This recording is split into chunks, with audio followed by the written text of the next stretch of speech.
Today, I want to share with you a really great tip for writing your home page.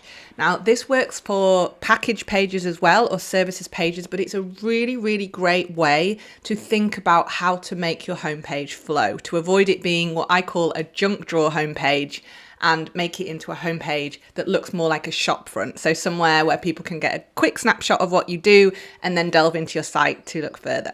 So let's get started. Okay, so what I want you to remember about your homepage is that you can split it into 3 sections. The first section is the why.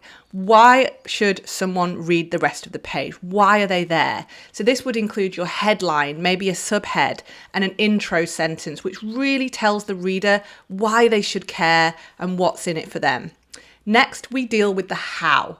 So this is when you really talk about the benefits of what you're going to do. So you've described why they should be there, why they should care. Now you talk about how. What's your unique process? What makes you different? How do you do it better than anyone else?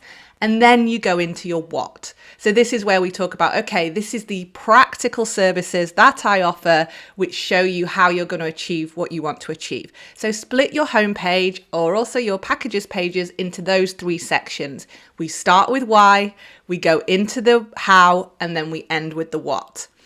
If you want to delve further into how to write a really high converting homepage, then click the link below where you'll find my homepage template. This has been tried and tested across all of my clients, across all industries, and it really works to help boost conversions from your website so you can help make your website work harder for you while you go out and do your marketing, knowing that you're sending your prospects to a homepage that will actually convert them into leads and clients.